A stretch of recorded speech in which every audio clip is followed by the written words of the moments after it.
The Iranian protests that followed the elections earlier this year are regarded as a watershed moment in terms of social media. Not only was the real-time web telling the world what was going on, for some days Twitter was the only way that news was getting out. The mobile phone networks had been jammed by the authorities, of course. Foreign journalists had been rounded up and expelled.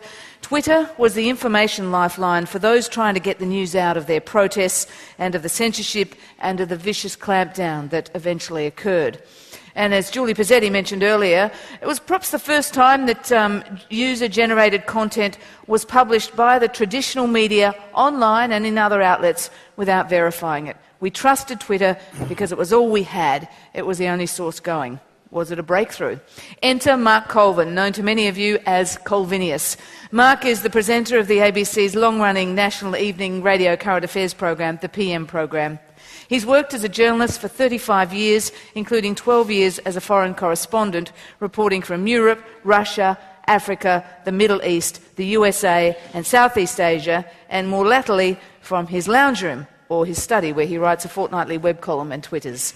It was from said lounge room that Mark avidly tracked the news coming out from Iran and kept many of us in touch via Twitter and his blog. He attracted a massive following during this time, and he lives to tell the tale this morning. Joining him on the panel is one of Media 140's international guests, Riyad Minty. Riyad leads the Al Jazeera network's social media initiatives, ensuring that Al Jazeera has a presence and is part of the conversation across Facebook, Twitter and the other social media platforms. He was part of the team that produced Al Jazeera's English Emmy-nominated coverage of the 2008 US presidential election, and recently his work has focused on the use of citizen media for crisis reporting, with a particular focus on the war in Gaza and on the Iranian elections. Tony Maniati is a Sydney-based journalist, author and academic specialising in globalisation and development issues and in conflict reporting. He's been the European correspondent for SBS's Dateline. He's been the executive producer of the 7:30 report, and he's currently a senior lecturer in international journalism at UTS in Sydney. His latest book is Shooting Balibo. It's his first-hand account of reporting the East Timor conflict in 1975. And Jason Wilson is a lecturer in digital communications at the University of Wollongong. He's a bit of an expert in online democracy. He project managed the UDecide 2007 Citizen Journalism Project and GetUp's Project Democracy, e-Democracy project. And Paul Cutler is Director of News and Current Affairs for SBS TV and Radio in Sydney. He's been in journalism for almost 40 years. He too has worked across many continents. He was the CNN's managing editor in Asia Pacific, and he worked in CNN's head office in Atlanta, where he played a leading role in the coverage of the September 11 attacks and in the Iraq War in 2003. In Hong Kong, he oversaw the coverage of the December 26 tsunami in Asia. Again, there will be time for questions, but we do need to keep it tight, so keep your questions tight. And in the first place, could you please welcome Mark Colvin?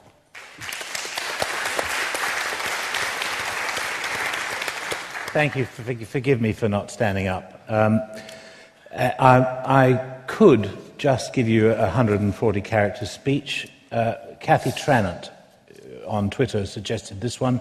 Twitter, good.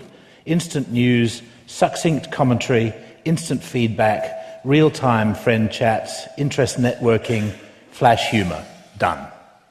Pretty good. We'll be moving on then. Exactly. But since I've been asked to talk about Iran, and I will do shortly, I think we should begin by acknowledging that people, especially young people, in the last 24 hours have again been shot at and beaten and arrested.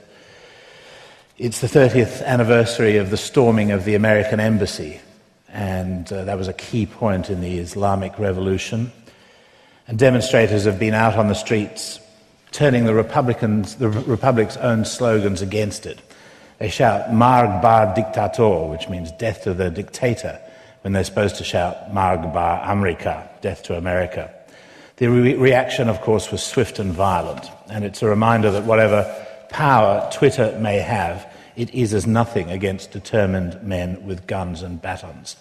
I'm reminded of Peter Cook's evaluation of the power of satire. It did so much, he said, to prevent the rise of Hitler in pre-war Germany.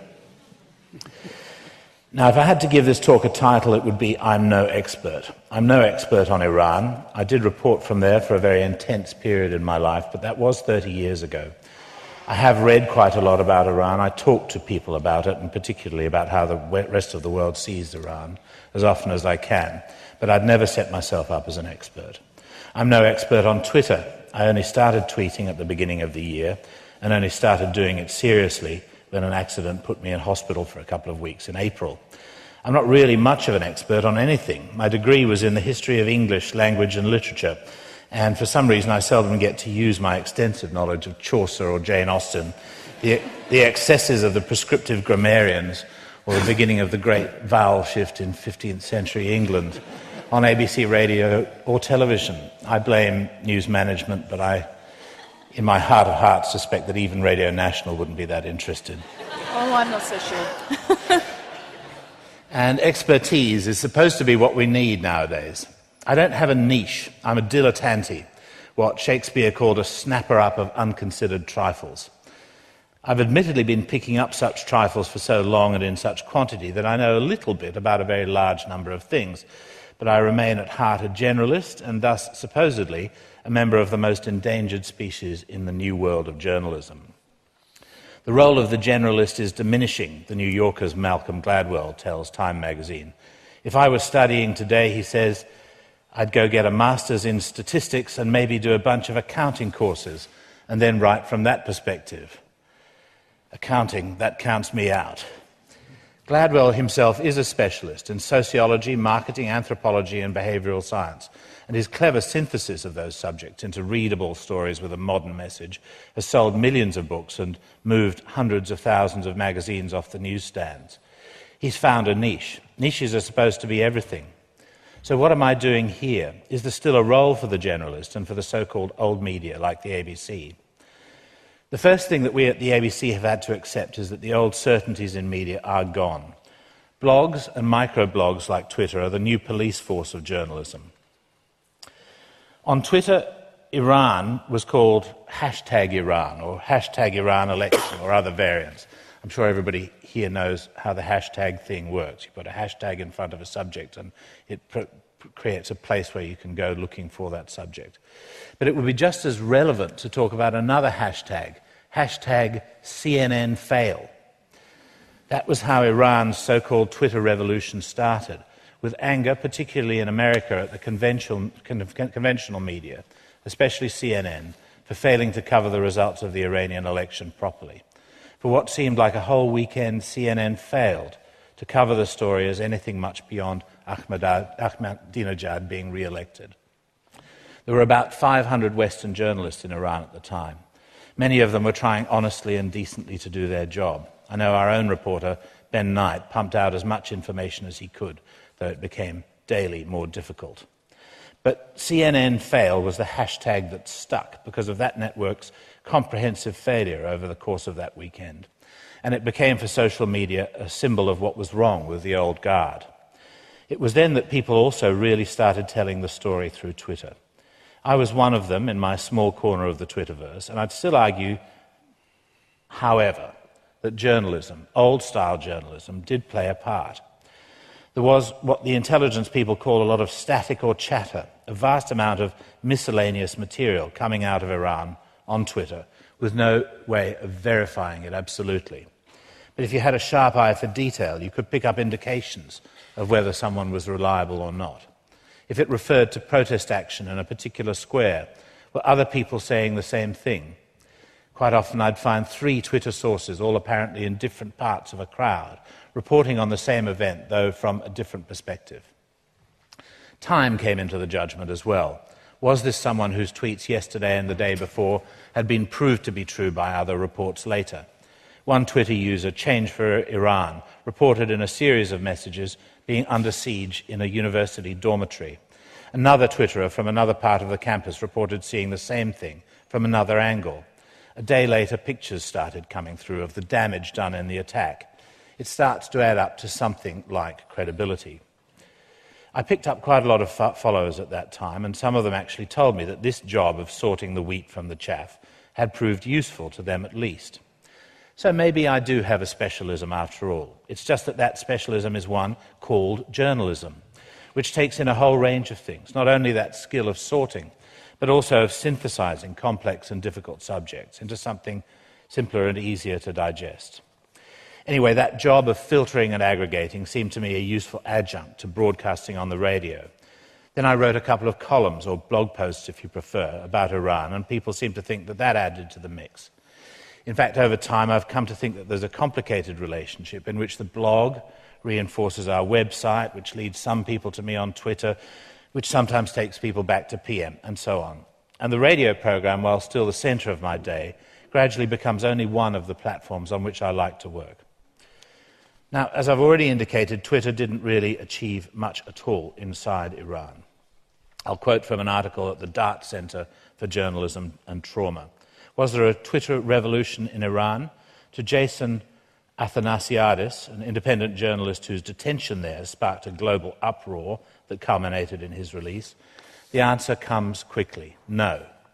It is a qualified no. On the negative side, he says that in the absence of other sources, there was an amplified mix of noise and facts. Seeing their messages multiplied by other Iranians and non-Iranians alike, protesters were led to think, clearly we're in the majority, clearly the elections have been thrown, and so clearly we should go out in the streets. But he argues strongly against relying on Twitter to write stories, especially if you don't triangulate in exactly the manner I've already described. And I agree, social media should never become an excuse for not spending the money and sending the correspondents to report on the ground. And, says Jason, social media also helped to spread false images, inflated protest tallies and rumours. Let's not forget also that the Twitter revolution was, in conventional terms, a massive defeat. After about 2 weeks, the most active and reliable Twitterers disappeared amid fears about what had happened to them.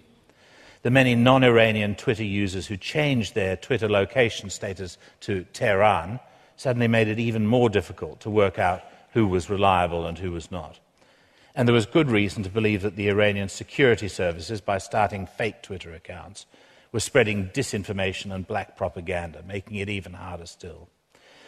I've described the Twitter revolution in Iran as a defeat, but a defeat which contains the seeds of two victories. The first victory is that for millions of people around the world, Iranians were not faceless Middle Easterners about whom a Republican candidate described as a moderate could joke, bomb, bomb, bomb, bomb, bomb Iran, to the tune of the Beach Boys' Barbara Ann. You cannot bomb a regime without bombing its people. And the people of Iran, as we can all now clearly see, are mostly young, predominantly highly literate, as hooked on the World Wide Web as we are, and in many, many cases keen on changing their own political system. The second victory is that they saw themselves as we saw them, and they saw us cheering them on. They saw ordinary people in countries like America, which the Ayatollahs call the Great Satan, and Britain the Little Satan, coming out in support of their hopes and fears. For once, that couldn't be censored by state media. Iran's been governed for much of the last 30 years by a fragile compact. The Ayatollahs allowed people a sort of limited, narrow, distorted choice. And when elections came around, people held their noses and chose the lesser of two clergy-sanctioned evils. Then, in June, they rigged the election results. Or if they didn't, they did a damn good impression of it. And they broke that compact. They now rule only by force, not by even a grumbling agreement from the public. The pretense has been stripped away. And part of what did that was created by Twitter, social media, the World Wide Web. Thank you. Thank you, Mark. Mark Colvinius. Our next panellist is Riyad Minty. Riyad is the head of social media at Al Jazeera from Qatar. Thank you.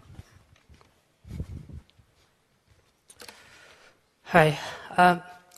When they asked me to put together a tweet summary of what I'll be speaking about, I found it incredibly difficult to actually summarize such a phenomenal event within 140 characters. But I think the message that's up on the screen really digs into how we as journalists or people in the media feel need to start covering events. I think with Iran in particular, there were two main events that happened, and very often people overlap and misinterpret what went on. The first, obviously, was the fact that the elections happened and whether the elections were rigged or not, and whether it was popular sentiment in people who felt that it was, those who voted for Ahmadinejad versus those who voted for Musavi. And the second is the regime's clampdown on protesters. Definitely these two events are linked, but there's a clear distinction in the type of messages that were coming out on Twitter. In a study by Harvard University, it was quite interesting to see the breakdown of the internet population in Iran. And this is where, if you look, it says information, taking away the noise and putting context. Context is probably the most important thing that we can do when we're dealing with social media. And if you start mining through the information and the report from Harvard University, you'll see that out of a population of 60 million, over 60 million people in Iran, approximately half of those are online. Majority of those who are online come from the pro-Musavi supporters, not necessarily Ahmadinejad supporters, who are the poorer people. Out of that, what percentage of those people are online and tweeting and on social networks? Roughly 1,000 people. Out of that, we then need to look at the location of these people, what are their background. Most of them were based in Tehran, where the protests happened. And it gives you a good and better clear sense of the type of information and the flow of information that's coming out. As the protests happened and the government started clamping down, we at Al Jazeera were monitoring roughly 60 accounts that we were able to substantially verify that were coming out of Iran. But as the media and the government started taking off networks and making it more difficult for people to get online, that number dropped to only 6 accounts. 6 people, roughly, were we able to verify information coming out of Tehran. So how reflective is that really of the popular sentiment of the people? That's a question for the viewers to put out. And that's where the role of journalism comes in. It's to take the information, filter through the noise. I think a report by Mashable quoted that in one day, 250,000 messages came out with the hashtag Iran election. But the vast majority of that were people talking either about the CNN fail or, we need to support the people of Iran and what's going on in there. And once you start digging deeper, then you can get a much better representation. So just to summarize quickly, where Twitter and social media definitely wins is if you look at the one event, which is the clampdown and the protests and the immediacy of information and how quickly it flows. When the protests happened and the government started clamping down violently on the protesters, Twitter was there to get the message out. Twitter was there to get their stories told on YouTube as well. People were able to get their voices heard. But at the same time, it's important for us to put it into context. And if we don't put it into context and we don't filter through this information, then we really fail in doing our jobs as journalists. It's still a big challenge going forward as exactly how we do that. And this year has been a big jump, especially from Iran. What we saw within Al Jazeera is a lot of the so-called traditional journalists all of a sudden jumped up and said, hey, Twitter's great, we need to be on there. And they decided to dive headfirst in, trying to get information coming out without much training or experience coming through. So we had to come in and actually train them. And it's better that we're dealing with these issues now instead of still debating whether it's important or not. It's a reality. It's there today, it's going to be there, especially moving forward, especially for the younger generation. I stay connected all the time. I know my family and my wife around the world is watching me right now, and she's tweeting to me. This is the reality of my life. I am a connected person. For me to leave my phone and not have a mobile phone, I feel really disconnected from the world. And it's important for us, especially this new generation and the younger generation that's coming into the workplace, that's going to be the future of journalism, to start embracing it from now, to start working with it, to start understanding it, and to start outlining the guidelines for us as journalists moving forward. Because if we fail to do that now, the issue of putting context in moving forward will really be a big issue for us because we won't be able to understand the information. We'll just be living in a here and now and not have any deeper understanding of the news. Thank you. Thank you, Riyadh. What's your wife's name? Farzana. Fadal? Farzana. Hello. Hello to Riyadh's wife. Our next speaker is Tony Maniati. Tony Maniati is currently teaching at UTS, but he's many other things besides, as we said earlier. Hello, Tony. Thanks, Fran. Thanks, Fran. As many of you know, I have Greek ancestry, so I was pleased to hear Mark Scott quoting Socrates this morning. The Greeks actually invented the world's first word processor, a slab of marble and a chisel. It made you think very carefully before you put down even 140 characters. Unlike Riyadh, I'm an old hack, trained exclusively by the ABC many, many decades ago. And the golden rule back then was, and still should be, get it first, but first get it right. Well, did Twitter get Iran right? I think in the discussion we're having and will have, the answer probably will be, in a word, yes and no. Twitter certainly is not a vehicle for the big back end of journalism, reportage, but it's quite brilliant at the front end at giving us the tip-offs, or as perhaps they will now be known, the twip-offs. Mark also spoke this morning about how good it was for spot news, and obviously things like the bushfires, the plane crashes and so on. I think less so, obviously, when you get into political work, and then when you get into foreign reportage, and especially war reporting, it becomes very problematic in terms of both accuracy and verification. And also this question of live coverage, real-time coverage, which interests me professionally very much, is often at the expense of solid journalism, the desire to get it first. There's one study that says if you don't understand what's happening in the Middle East, it's probably because you're watching it on live television. And I think that's very true. The impact of real-time coverage on traditional media has been profound in both good ways and bad ways. In good ways, obviously, the old media has been forced to sharpen up its journalistic instincts to get quicker and more focused on the story. The negatives are that it's forcing great institutions like the ABC, BBC and others, often into areas of simplistic reporting, and worse, expediency, literally jumping the gun, rushing out there in a way with the first report that comes in and putting it to air, which was a complete no-no, I can assure you, 30 or 40 years ago on the ABC. We had a golden rule that said on the foreign desk, you had to have at least 2 sources and preferably 3 before you ran a story. And if there was substantial conflict, say, in the number of dead in an incident, you'd have to go back to the news agency and ask them why they were at variance with the other news agency. I doubt that happens anymore. I'd be surprised to hear it did.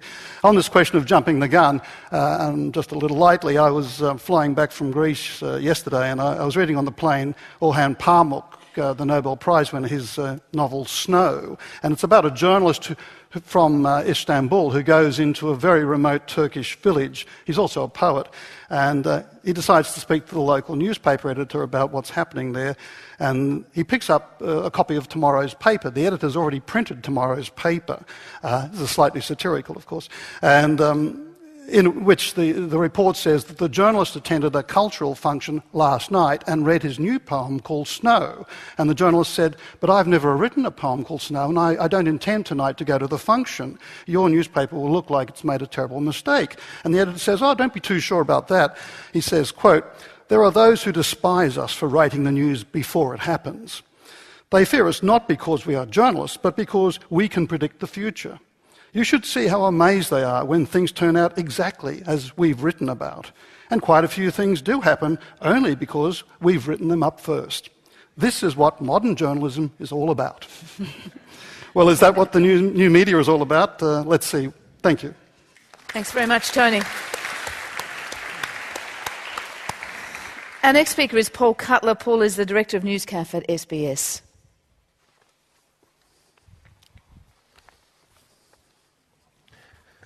Good morning, everyone. When Julie first asked me to do the Twitter synopsis, I had a thought about this, and I thought, what was the ultimate story that we would have liked to expose, a story that went unrecorded for many years until in actual fact it was all over? It is, of course, the Holocaust. And so I asked the question, how would the history have recorded the Holocaust if there were iPhones in the camps? The answer is, of course, we'll never know. But what we do know is we put ourselves and try and go back 70 years with the technology we had now. The war would certainly have been reported vastly differently. I think one of the key factors from my mainstreamed hat that we wish to address this morning is all about trust. Does the fact that we have this giant news-gathering machine called social network, does that really mean that the despots, the dictators and the tyrants are going to get away with what they might do? Probably not. But the world certainly is globally a very smaller place. There are even still, though, black spots, North Korea, China, Burma, areas which are difficult to penetrate. Oddly enough, they're all probably technically illiterate.